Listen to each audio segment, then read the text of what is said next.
Hello, everybody, and welcome to the Dasch cast. We had a huge week in week 2 for the NFL. A lot of bad injuries also, but I'll tell you who is not injured. I have the amazing co-host Brandon Calango here. Brandon, what's going on? Say hello. Everyone, thanks for watching. Smash the like button, subscribe, hit the notification bell. We got you. Yes, please. Also, let us know what's going on. Comment, say hello. That'd be awesome. We're just going to jump right into this here. We're going to start Saints, Raiders. Brandon kind of called this game as the Raiders pick up their first W in the brand new, Allegiant Stadium. He kind of mentioned earlier that the Raiders are due for one of those weird wins and like a team that they would beat and you'd be like, oh, wow, they beat them? Okay. Yep. And And just like I called, I didn't call it. exactly. He did not call it, but and at the same time, it was kind of his game there.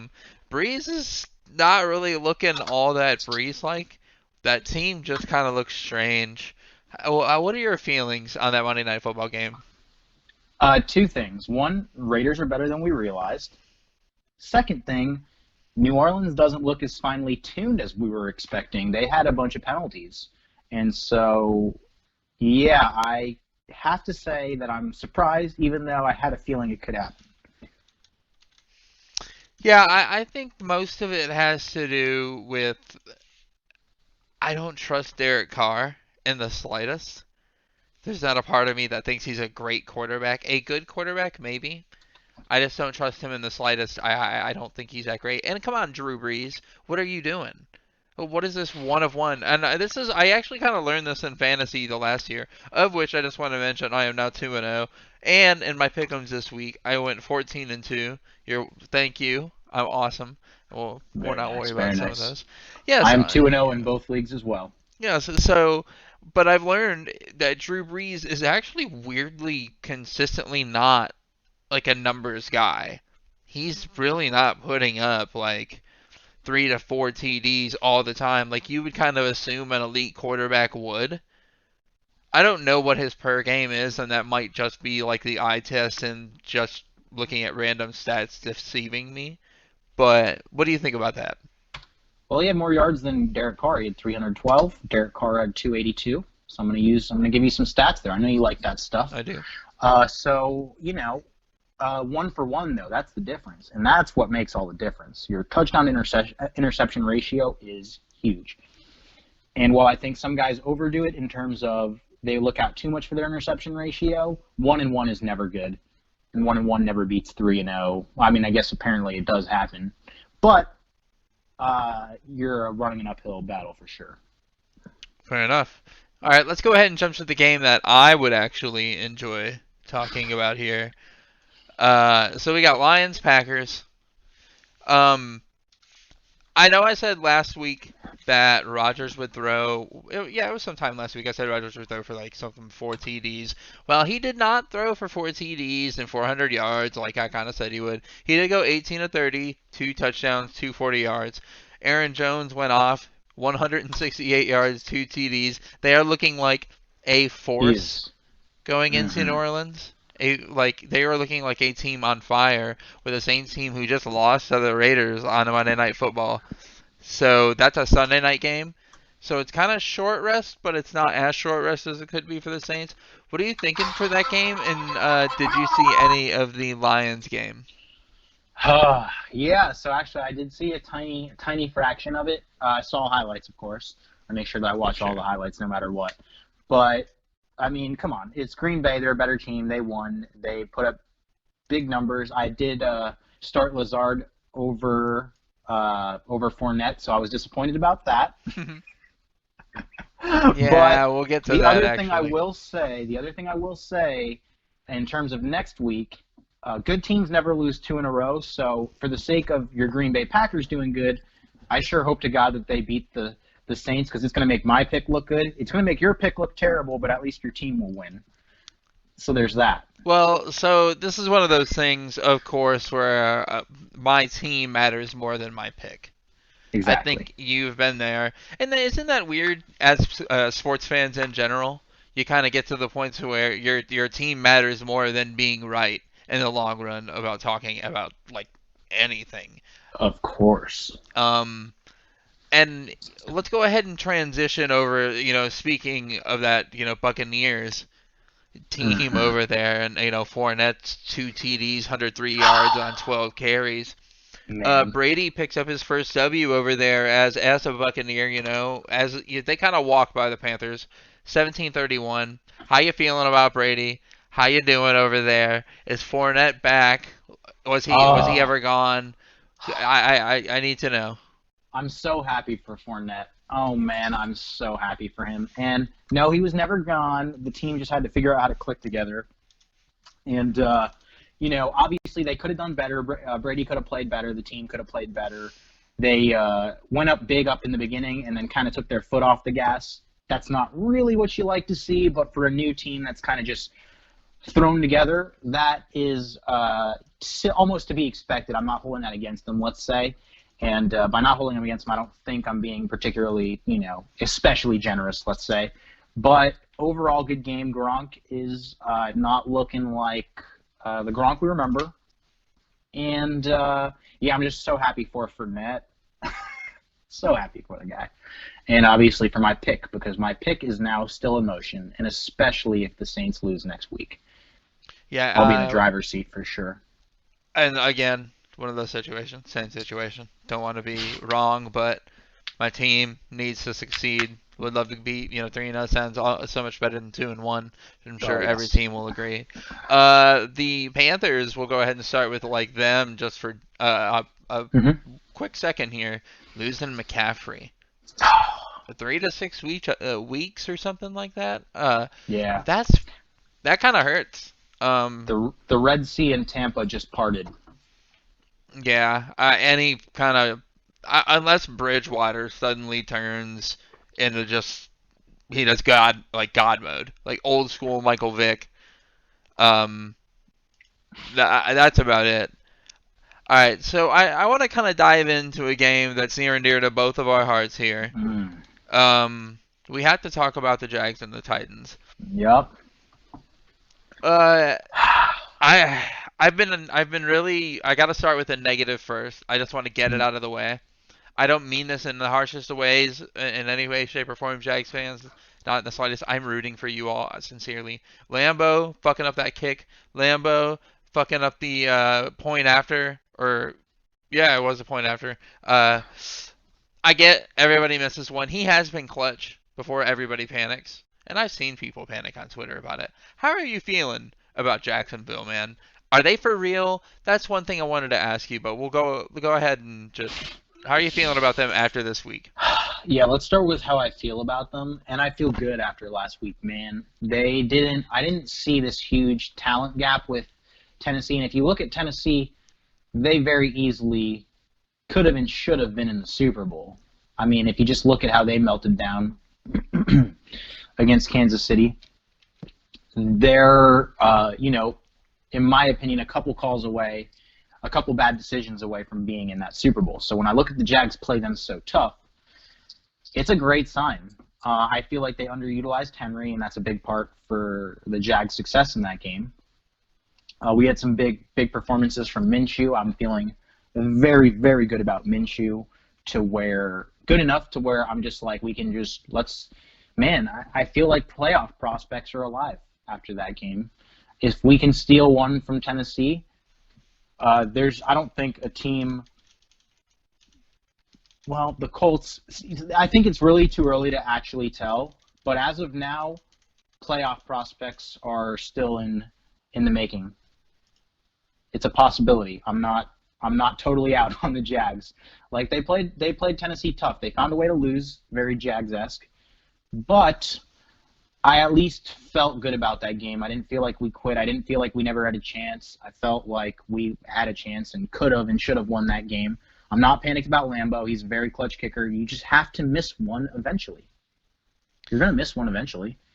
And then, sometimes in that game, because you miss one and he was due, honestly, to miss two, You, you know, he's due to miss five compared to most kickers. Like, it's just it's one of those things. He was in a bad headspace probably for that game at that time. He's going to come out strong. I'm not worried about Lambo in any way, shape, or form. I'll start with this. Ryan Tannehill is an issue with me. The fact that the Jaguars made him look elite of 18 to 24, 239, all right, 4 TDs, quarterback passing of 145.7 by Ryan frickin' Hmm. Tannehill. I I do not understand that. I like that is not the Jaguars defense I thought I was gonna see. And Minshew going what 30 of 45, like 339. He like 2 picks. Like one of the, that last pick cost him the game, yes, but that was a wayward pick. I don't hold that against him so much. I kind of get that, Yeah, that happens. I mean, you but can't. I don't think either of the picks were his fault. So I don't. I look at that game saying Minshew played a great game. I saw a drop pass, but I don't remember who it was that muffed the pass. Minshew threw it a little high, but if you put both hands on it, you got to catch that. He short armed it and deflected upward. yeah, Literally the worst thing you yeah, can I do do. remember what you're Literally, talking that's about. the worst thing you can do is short arm a high pass because it's going to get tipped up, and that is the easiest catchable pass for any defensive back. Just ask me. I get lots of interceptions that way. All right, so You got to bat it down. You have to jump up so high that, if anything, instead of finger tipping it and short arming it, you put your palms get it instead of your hand, instead of your fingers, and then the ball goes down. You can't short arm that pass. That's on the receiver. And the other, in my opinion, uh, blocking. So pass blocking is an art, and the longer you stay back, if the quarterback's throwing and you're not engaged with the actual defensive end, mhm. then they can jump free range. But if you're engaged, you have your hands on the pads. As soon as they jump, you pancake them. So better blocking sometimes is the difference between a pass getting deflected and a pancake.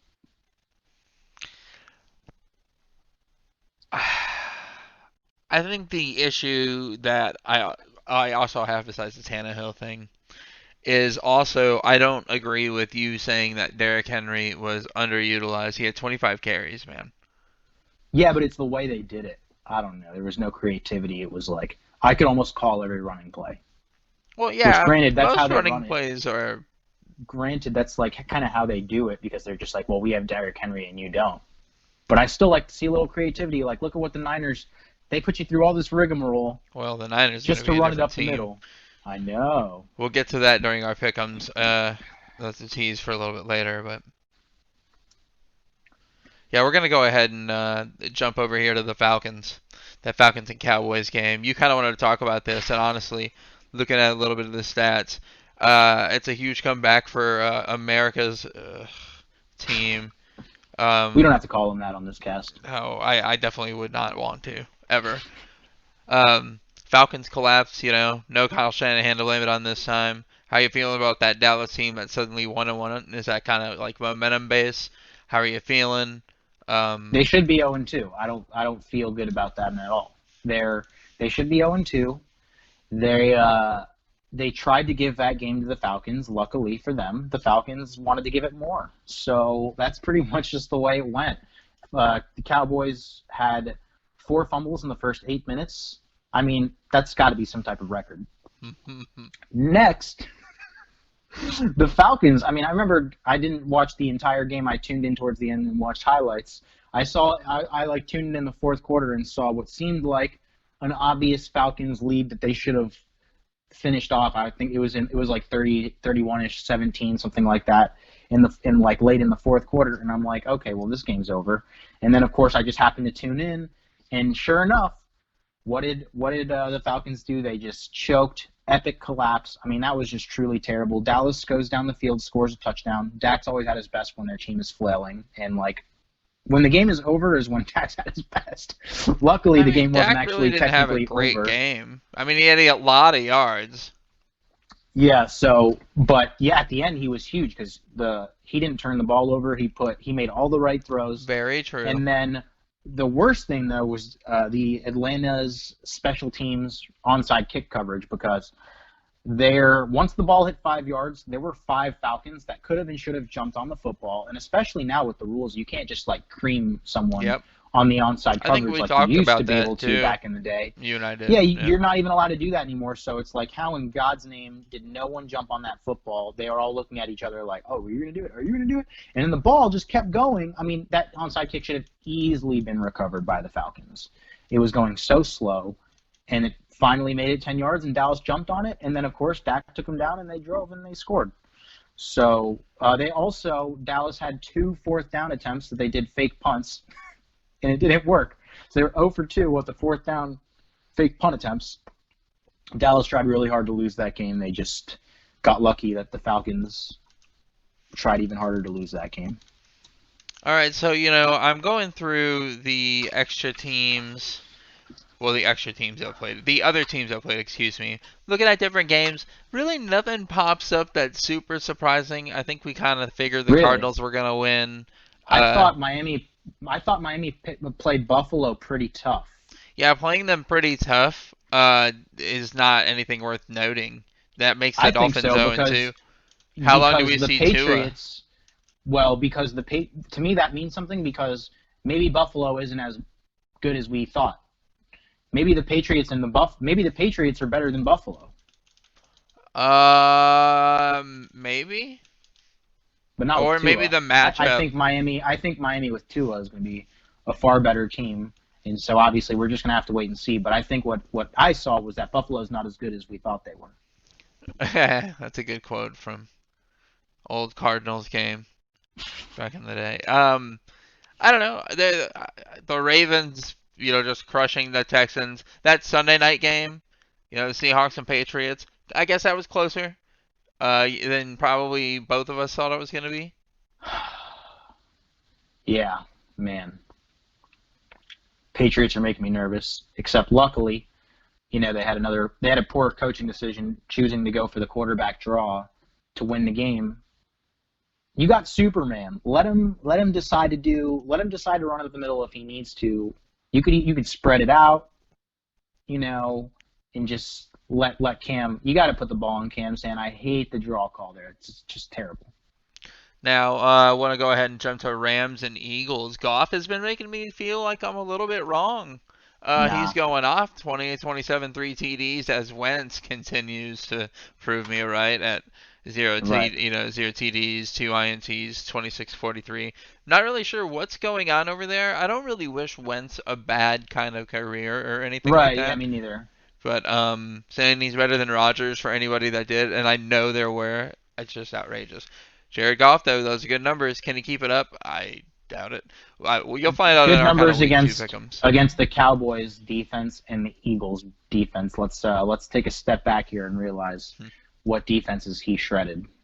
All right, but we're going to go ahead and wrap this up here, guys. Thank you for joining us. Please, if you enjoyed this, like, subscribe, just comment. Let us know what you want to hear. Let us know what your feelings are in our picks or our reactions, and then get ready for our week 2 reactions, which will be here at some point. Thank you guys for joining us, and we'll see you next clip.